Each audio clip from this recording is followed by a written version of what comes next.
Vision africaine maa ngi ziar ci nekk ci turam ak santam di leen jaajëfal bu baax di am mbégte bu baax jàkkaarloog yéen fii ci sama émission jafe-jafe askan bi ci biir Vision africaine di jaajëfal sama caméraman yi ak ki nga xam ne mooy directeur Vision africaine muy monsieur Diambel Diaw di jaajëfal bu baax tamit ki nga xam ne mooy chef de programme muy Baba Si maa ngi leen di nuyu bu baax di leen jaajëfal di am contenté jàkkaarloog ki nga xam ne mooy sama invité muy Moustapha Dramé Dia ma lay bàyyi nga présenté woo ko aussi auditeurs yi rek bu baax. asalaamaaleykum maa ngi tudd Moustapha Dramé Dia secrétaire général fédération départementale des associations de personnes handicapées de Rufisque. waaw Tafa Diallo ñu ngi lay jaajëfal bu baax di la remercier bu baax di nuyu waa fédération bu personnes handicapées bu nekk fii ci Tëngéej di jiital ci nuyoo bi ki nga xam ne mooy présidente bi muy madame Ndeye Seyni Ngom ak ki nga xam ne nii mooy Mame Samba Kane di leen jaajëfal bu baax di wax ne xam naa yeneen ci préparation 8 mars yi. tey dañoo ñëwoon nga bëgg nga wax ñu ci loi de orientation sociale bi nga xam ne nii moom la handicapé yi moom la ñu signal handicapé booba tey ci booba tey nag ñu ngi gis ne handicapé yi ñu ngi gën a am ay jafe-jafe ba tey ñu lay bàyyeeg question bi rek di la laaj yow loolu loo ci xam daal. jërëjëf maa ngi rafetlu jotaay bi di sawar trop di tontu ci question bi ma laaj parce que loi d'orientation sociale dañ ko voté en 2010 donc ñu tudd loi d'orientation sociale pour la protection et la formation des personnes handicapées. muy loi boo xamante ni ci gouvernement Abdoulaye Wade ci lañ ko institué woon. mais loi bu ñu ko xasee ba voté ñëpp koy laal donc loi boobu nag moo ñëw pour fexe personne handicapée am dund ba nga xamante ni moo gën a mucc ayib yi nga xamante ni moom lañ daan dund parce que fekk na ñoom ñu nekkoon ci jafe-jafe yi nga xamante ni tax na bi ñu ñëwee lañu doon solutionné seeni problème yi ñu ne moom bu ñu ko mën a def lu dul ci benn loi bu ñu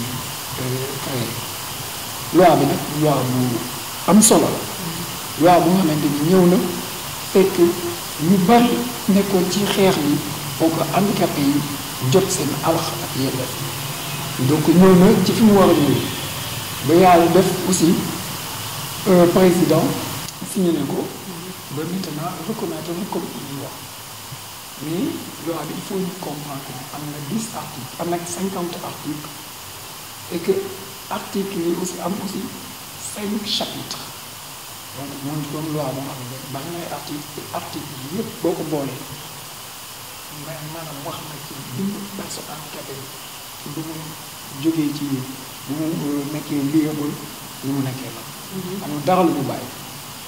loi boobu nag dafa am loo xamante ni aussi il faut ñu wax ni ko dafa am ay jafe-jafe ndax booy xool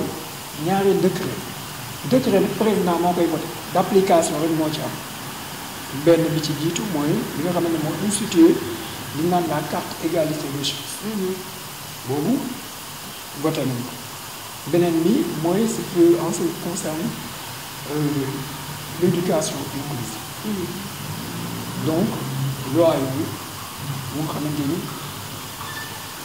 institué nañ ko et surtout que li nga xamante moom la mooy éducation spéciale parce que ñaari décret yooyu franchement moom la ñuy voté mais mu des donc yeneen décret d'application parce que loi du doy il faut que ki nga xamante ne moo ko institué mu génn ay décret pour que ñu commencé ko appliquer. waa loolu noonu nga wax noonu yëpp dëgg la mais loi bi dama gis ne dañ ci def carte égalité des chances mais carte égalité des chances est-ce que handicapé yu ci bari jot nañu seen i carte wala ndax ñu ci bari ñu ngi fayeeku bourse sécurité familiale ndax ñu ci bari ñu ngi ciy fayeeku ak couverture maladie universelle ndax gars yi ñu ngi ciy faju wala leneen daal waaw. c'est vrai carte égalité des chances yàlla xam na ne lu bari lu baax la mais lu bari problème premier problème bi ci amoon mooy ñi nga xam ne ngay gis ñoo xamante ni 2016 la ñu déposé mais boo moytu ba 2019 seen carte génn ensuite nga gis ñoo xam ne peut-être seen carte génn mais xamuñu fu ñu koy fay wala nga gis ñoo xam ne seen carte génn na mais bourse familiale amuñu bourse de sécurité amuñu mais li ci gën a metti mooy carte bi dañ ne soo ko amee da ngay bénéficier de la couverture maladie universelle loolu franchement c'est de véritables problèmes parce que tey le problème bi ëpp nit ñi da nga fi handicapé day feebar dem hôpital présenté carte nga ñëw waa hôpital ñoom xamuñu kat donc foofu faute bi du personne handicapée dañu waroon def benn note de service boo xam ne accompagner loi mooy accompagner carte boobu ça fait que bu demee ci service étatique yi bu ñu ko fa yóbbu avant carte bi di ko ñëw day fekk ñoo ñëpp yëg nañ carte bi xam nañ aussi yenn service moo laaxatu ci carte bi malheureusement loolu mooy véritable problème carte égalité des chances yàlla def na nag mois bi passé ñu bëri ñu jotu woon seen carte ñu si bëri jot nañ seen carte mais aussi il faut ñu comprendre que ni dañ ne woon à l'heure où nous sommes 50 000 cartes moo doon jël te jusqu'à présent matul 16 000 cartes kon gis nga gàpp bi nga xamante ni moo des léegi nag loolu nag ñu ngi xool ay solution ñuy jéem a def pour ñu mën atteindre ces 50 000 là. waaw loolu noonu nga wax yëpp dëgg la ba tey rek dañu ñëw ci li nga xam ne mooy loi de orientation sociale ba tey ñu ngi wax nii ci nga xam ne ni mooy éducation inclusive ci xale yi handicapé tamit loolu tamit noo ko gisee ci population bi nga xam ne moom la ñu nekk nii xale yu ndaw yi war a jàngee ak yooyu loolu la ñu bëgg daal nga wax ñu ci daal. c'est vrai loi bi wax na ci éducation inclusive parce que éducation inclusive boo ko déggee mooy xale bi nga xam ne dafa am laago day ànd ak moroom dem jàng ci école bi nga xamante ni moo ko gën a jëlee loolu mooy éducation inclusive parce que éducation inclusive dafay ñëw di lutter lii ak li ñu naan la séparation ak l'exclusion donc bu ñëwee ci pour corriger loolu malheureusement éducation inclusive école bi nga xamante ni moom la état bi am maanaam école état bi école publique yi franchement préparé wuñ leen ci ñu mën a réussir donc éducation inclusive parce que loolu lu koy indi soo xoolee ni ñuy former enseignant curricula yi incluruñ ci la formation d'un enfant handicapé par le biais de l'éducation inclusive kon déjà tey boo jëlee benn enseignant su taxawee rek nga indi ko benn albinos déjà mën na bañ a xam moom kii nan la koy jàngale wala ay moxom la preuve da ngay gis albinos yëpp ñi ci ëpp ñëpp bu ñu ñëwee ca ginnaaw lañ leen di ber te albinos moom bu juddoo day am problème vision xam nga kon kooku am na double handicap parce que déjà en pauvre handicap la nga wax ko donc indil ko benn mesure compensatoire nga jëlee ko foofu nga delloo ko si ginnaaw donc amaat na benn discrimination mais loolu day tax moom aussi jàngam kon du sori parce que ku doo gis déjà nga war ko teg ci kanam nga yóbbu ko ci ginnaaw comme ça veut dire que une exclusion rek nga def ci moom kon foofu éducation inclusive aussi dafay des je sais que aussi mais loolu moom bari na aussi ci ni muy am du dama la jox exemple albinos rek boo demee ci yeneen handicapé aussi da ci am pas plus tard di nga gis suñu benn mbokk boo xam ne am na handicap moteur déjà son handicap dafay tax yow suñu doon def examen yow su fekkee doon examen bi sur 2 heures de temps la yow bu la dara jotul sa ni ngay gaaw a bind ak moom ni rythme bi muy am mooy yow mën nga pare te moom du pare te bu boobaa ñeen temps bi la ñuy xool bi ñu xool ne kat kii rythme bi muy dawee ak kii rythme bi c'est pas égal donc moom déjà moom perte na examen parce que parewul ki nëpp te examen xam nañ soo parewul note bi ngay am doo doon bu baax donc moo tax éducation inclusive dañu loo xamante ni waxuma la personne handicapée mais toutes les populations dañu war a jóg pour que éducation bi nekk lu effective parce que loolu mooy tax ba population citoyen yi ñu nekk benn ñu tuuti sur le ñu nga am benn égalité bu tax ñuy wax parce que sinon bu ko nekk rek égalité de chance de réussir duñ ko bokk am boo gisee tey li yokk la mendicité des personnes handicapées mooy que ne on les a même pas préparés pour que ñu dem jàngi boo xoolee écoles yi ce sont des écoles inaccessibles nga xool les bâtiments publics inaccessibles waaw ma laaj nga léegi accès nag à la formation day métti mais kon accès à l'emploi su day métti ce qui fait que da nga gis da nga nekk ak ay xale yoo xam ne dañu bali ci benn même école benn même classe su concours ñëwee nga raw leen su concours ñëwee nga rawle mais su liggéey ñëwee yow doo liggéey. dëgg la kon donc loolu loi de éducation inclusive gis nga solution bi mu war a indi. parce que gis nga problème yi ñuy dund te suñ ko appliqué woon yooyu yëpp yu bari dina ci wax. waaw yow li ngay wax noonu sax dama la ciy jaajëfal ba tey ni que parce que yow yaa ngi nii homme diplômé nga yaa ngi nii ba tey toog fii amoo liggéey te da lay leer na tey ñi nga bokkaloon jàng ñëpp ñuy ay directeur de société lañu ak yeneen ndax yow am nga liggéey wala amago ak sa diplôme yi nga xam ne moom nga yor waaw. waaw loolu moom dëgg la franchement actuellement je suis au chômage bien que freelance laay def donc parce que c'est vrai je suis diplômé am naa une licence donc professionnel en gestion des ressources humaines bon mais mooy li ma la wax rek parce que tey jii au Sénégal aussi donc emploi ni mu mel fii Sénégal franchement bokkul ci yaakaaruma ne donc des fois il y a des critères objectifs yoo xamante ni donc ci la ñuy choisir nit ñi pour ñu dem liggéey. parce que en général nit ñi dañu war a éprouver ba pare quel que soit ton handicap. parce que tey am na ñoo xamante ni franchement samay camarades la ils se posent la question comment pourquoi je peux rester donc tout ce temps-là au chômage.